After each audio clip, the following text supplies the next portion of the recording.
Hello and welcome everyone, I am Maddles and welcome to another StarCraft 2 England cast. Today guys, I have got a ladder game. Now, Obsidian is TSL Polt, I do believe. So it's Polt versus thecoolman, who is of course the blue Zerg player in the top left. The map is Ahana, and I'm looking forward to this because it is an epic ZvT, and for some reason my words are just not working at the moment. I'm going to try and fix that throughout this cast, hopefully. Otherwise it could get very, very embarrassing very, very quickly for me.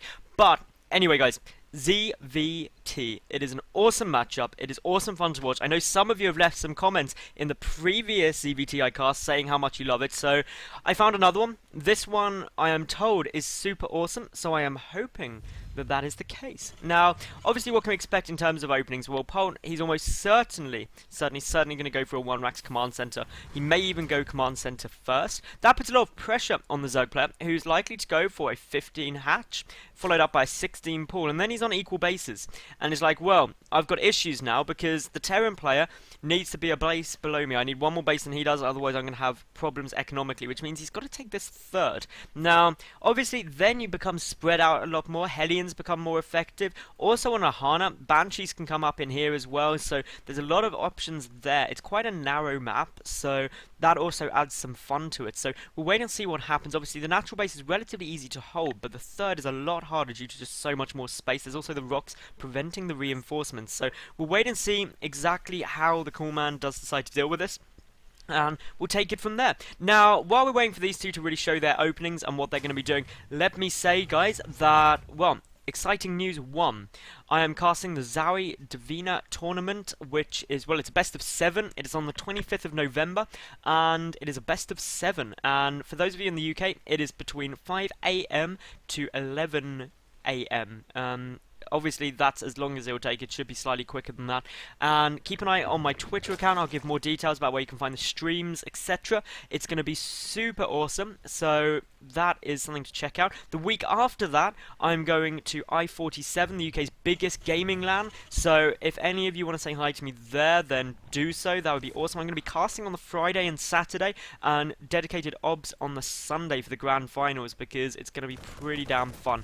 Now, anyway, looking around, what do we have? This Marine is doing a nice little bit of damage here to the Overlord, which should get away absolutely fine. The command center is coming down after the barracks. The follow-up to this should be 2 gas fairly quickly. Meanwhile, up at the Zerg base, we've got the spawning pool coming down. We've got, of course, the hatchery on its way. And, well, everything's looking fairly normal. So this is really the standard of what goes on. And I forgot to say, guys, there's also another bit of highly, highly interesting, juicy news about what I'm going to be doing. But you can't know about that quite yet, so keep it, subscribe, follow me on Twitter, etc., and I will let you know in the coming days. It is very, very exciting though. Now, I love this from Polt. This is, like, absolutely balls to the wall, awesome. It's just like, hey, I'm going to build 1 barracks, then a command center, then another command center, because I know you Zerg players are crafty people. You're sometimes like, hey, if I take a hatch first, you're going to take an early command center, so I'll take a quick third. So then Polt was like, I'm going to take a quick third, and eventually, this metagame is going to advance to the point where nobody actually builds units. They just expand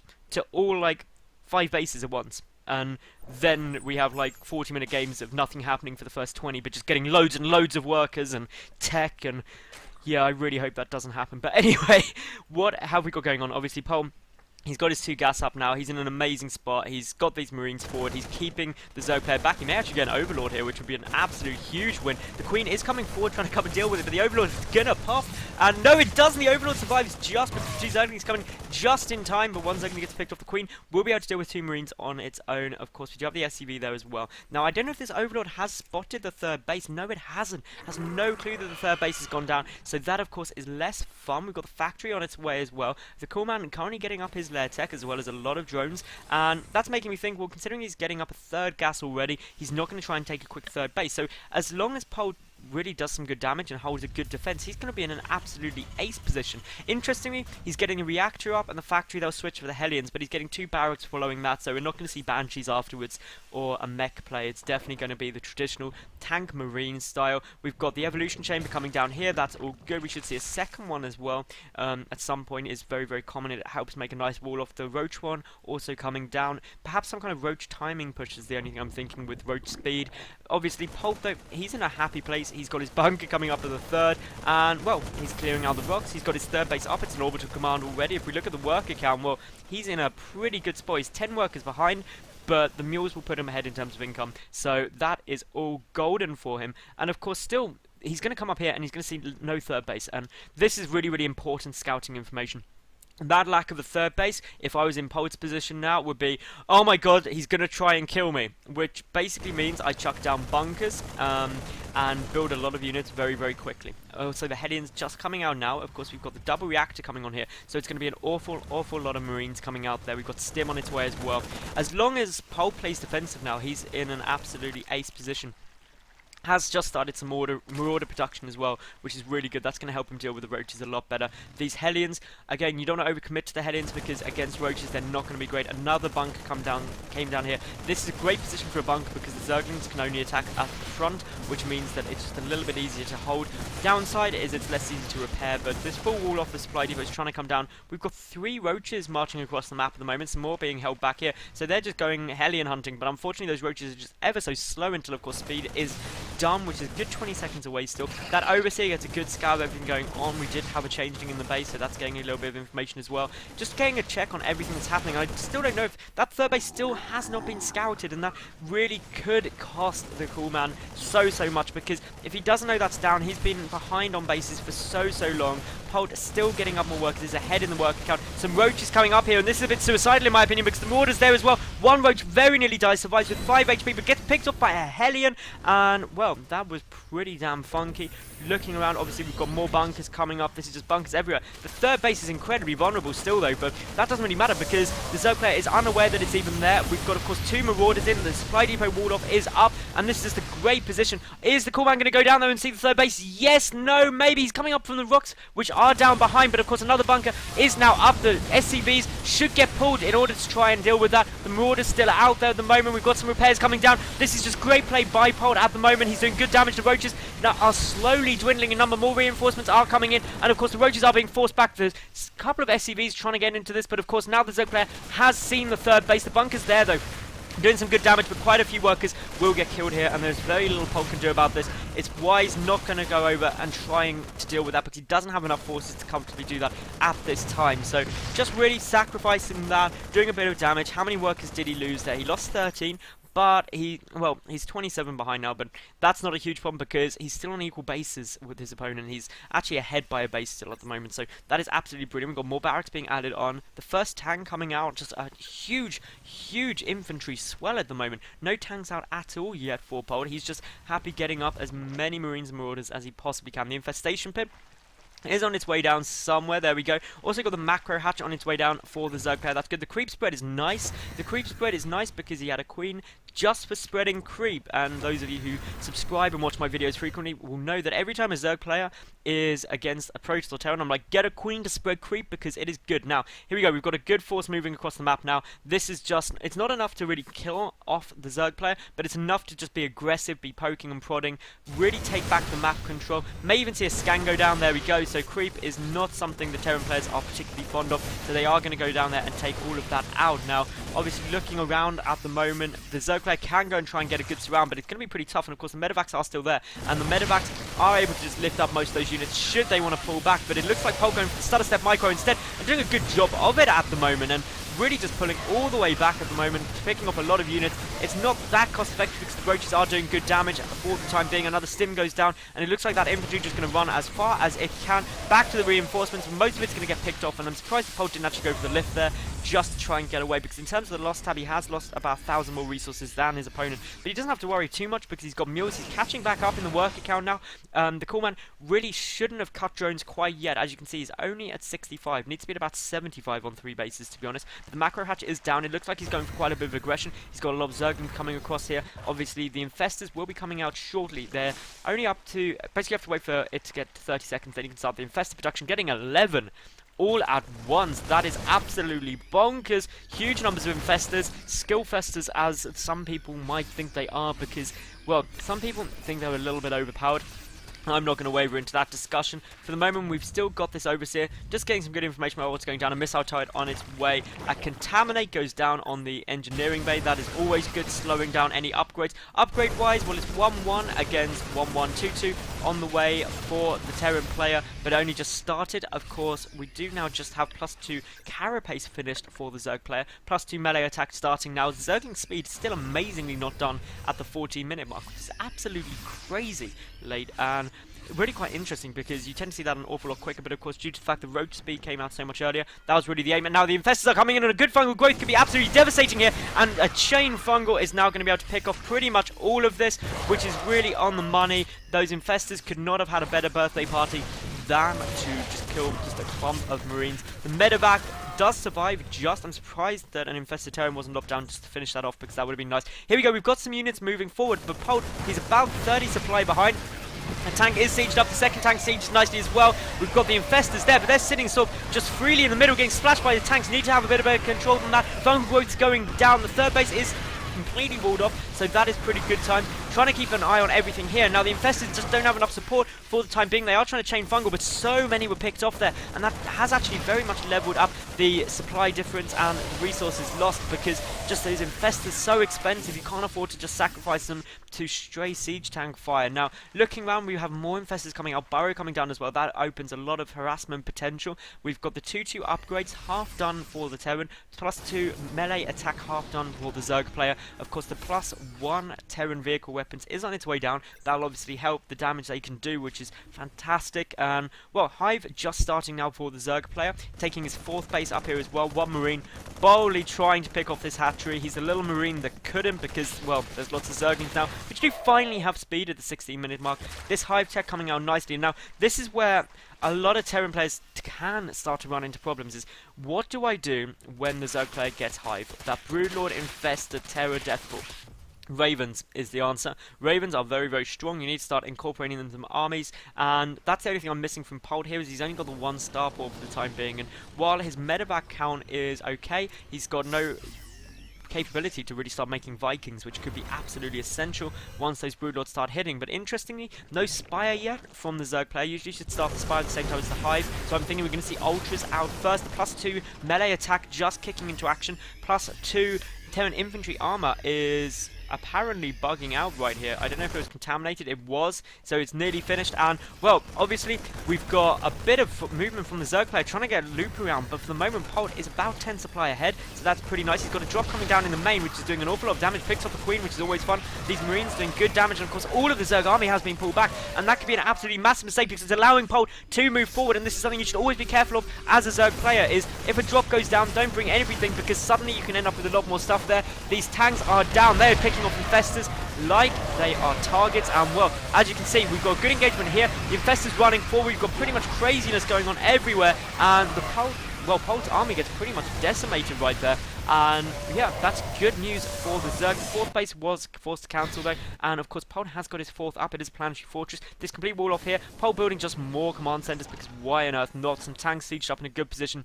There's no way a counter-attack would work at the time being. Now, looking around at the map, we do of course have the Ultra Cavern on its way out. We've got the 3-3 upgrades on their way out, and these Ultralisks are very, very good if you get them in the early late game, because they can kind of catch a Terran player off guard before they've got too many Marauders out, and with fungal growth, obviously they can close off the distance and they are great. But in the later game, they become less effective, which is why that Spire coming down is so essential. This one Marine there does spot the drop. Are the units going to go back in time? No, they are not for the time being. That means this drop is going to successfully go off, and I'm amazed that, to be honest, the Zerg player didn't notice this drop. And that is going to cause quite a bit of problems, because some big damage could be done here as long as the Terran player is watching. Meanwhile, we've got tanks at the front. Zergling's trying to run forward. This is where most of the action's happening. For the moment, it looks like Polt's in a good spot. He's quite a long way ahead. Meanwhile, the drop in the main base is doing huge damage. The middle line getting absolutely decimated. Infested Terrans getting picked off by tanks. That is all fine. But for the moment, we do have the infestors coming back, trying to defend this. The Ultralisks are out. They should be able to clean up this drop fairly simply. Of course, we do have those drones burrow, but if we look at the worker count more, it's basically the same. When you factor mules in, that becomes hugely advantageous for Polt, and he has just picked off the 4th base, forced the cancel, which of course is absolutely great. He's meanwhile taking his 5th, so Polt is really in the flow of things right now. He's getting up that +2 vehicle weapons, 3-3 infantry, weapons armor is nearly done, concussive shells on the way out in response to those ultralisks. 3-3 nearly done though for the Zerg player as well, the Great Aspire just starting, 4 queens in production, because queens are good like, especially if you're starting to go in for the transfuses, which is really effective if you've got the micro to pull it off. We've got double drop geared up here for Polt, and he is just going crazy. A counter attack coming in here. We should see that Planetary Fortress cancelled and lifted. There we go. That is all good, but unfortunately the SCVs, they were not given the memo that that base was not safe to go to, so they all just get picked off. And if we look in terms of the workers killed, it's not actually that many on either side. The loss tab, very, very equal. 13,000 resources lost each. These burrowed infestors just sitting there. And I'm really surprised these infestors aren't being more aggressive and really just sending one to each of the bases for infested Terrans, because let's face it, there is no missile turrets around for detection at all, which means that could potentially be great. The double drop coming down in the main base for the moment, but this is allowing, obviously, Polt to bring all of his army up to the 4th. As you can see on the mini-map here, the drop gets picked up and gets away safely, but this 4th base is definitely going to be forced to cancel, and time again, Polt is tricking his opponent into pulling all of his army back in order to defend a drop, while he's bringing his main army forward to get an amazing position. There's just so many tanks in here. This is absolutely insane. The infantry composition quite low. 3-3 is done now though for these Marines and also for the Zerg player, so that is good. The Ultras don't have their armor upgrade though, so that means they are going to take quite a lot of damage from everything, which isn't great. We do have the tanks in a great spot. That Great Aspire is obviously the ultimate target. We've got the 8 Corruptors on their way out, and now if the Broodlords can hit the field, well, these tanks are suddenly going to be a curse to Polt, because he'll have to unsiege all of them. 8 Broodlords immediately into production. Polt has retaken that 5th base. He's in a good spot. There's no counter aggression at all at the moment. This double drop still going down here in the main base. This is a brilliant 2-prong attack, and to be honest, Polt, he is just doing fantastic. He's about to pick off this 3rd base with the tanks. The Broodlords should be coming in any second though. They are all up in the main base for the time being. This drop just running around, going for the spawning pool, and may actually pick it off if these units don't catch up very quickly. And the spawning pool is definitely going to go down. And that is, wow, brilliant transfuses straight there from the Zerg player, keeping his spawning pool alive, but he's lost his 3rd base. The Great Aspire is obviously a target as well, and if that gets picked off quickly, that is going to be incredibly irritating, because let's face it, if you don't have Broodlords, how else do you deal with those tanks? But there are already some Broodlords in the field. The Viking production started for Polt, but obviously the Broodlords, they send down the Broodlings, tanks then start splashing themselves, which is never fun. Scans going off, tanks attacking everywhere, but for the moment it looks like Polt could be forced just to run away. Leaves a few tanks there just to basically shield his escape, but he has done good. He's got the Zerg player down to 2 bases, which, well, both of them are pretty much mined out, so he's got his opponent on no mining bases. He's run away before he's lost too much. He's got reinforcements coming in. Viking production 4 at a time. Thor's coming out as well. He's just like, I need to deal with those Broodlords, and as long as he holds the counterattack,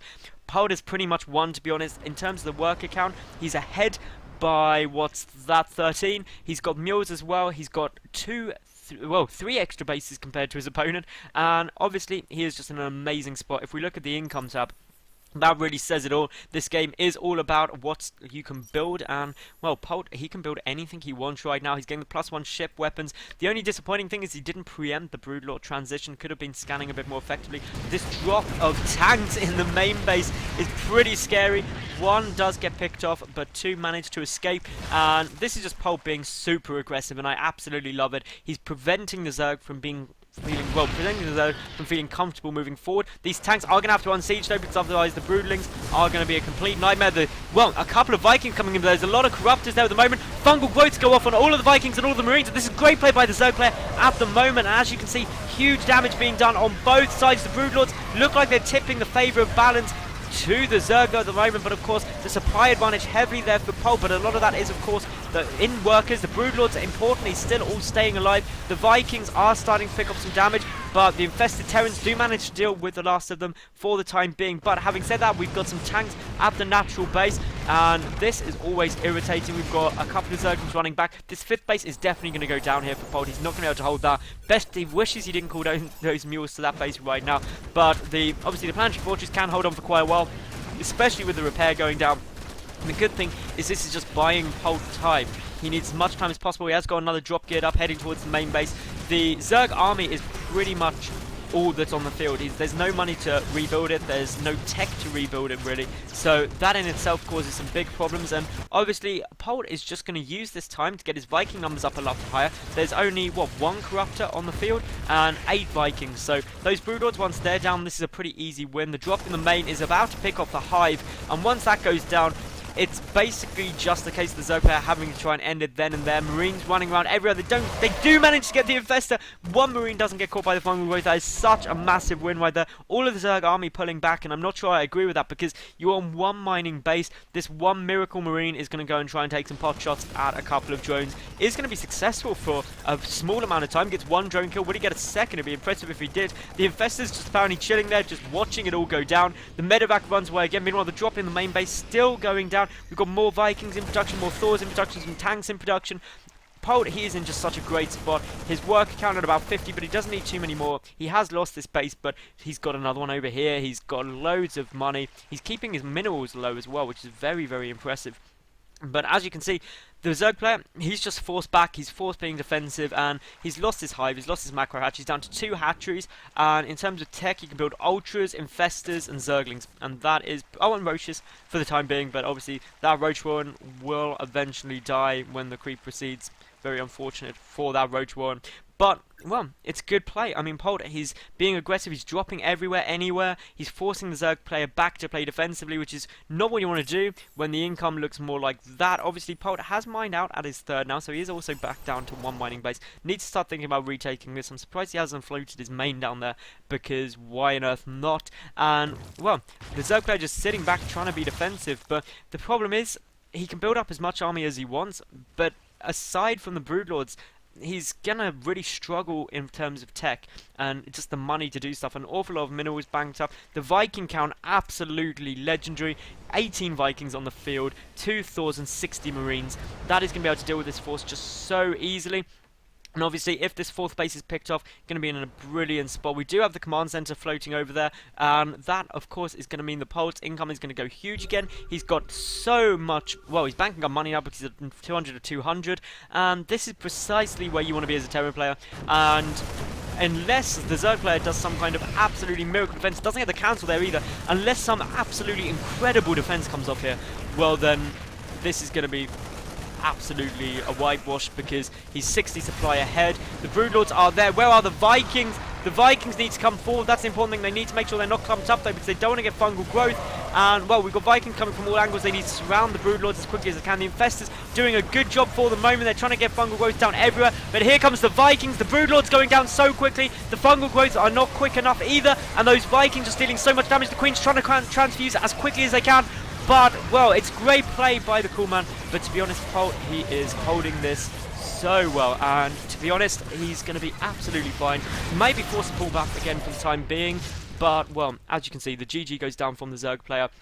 And that is the game. It was a good attempt at a defense. But anyway, guys, if you did enjoy, please subscribe, leave a cool comment, and like the video. And, yeah, I'll catch you tomorrow for yet another new game. Bye for now, guys.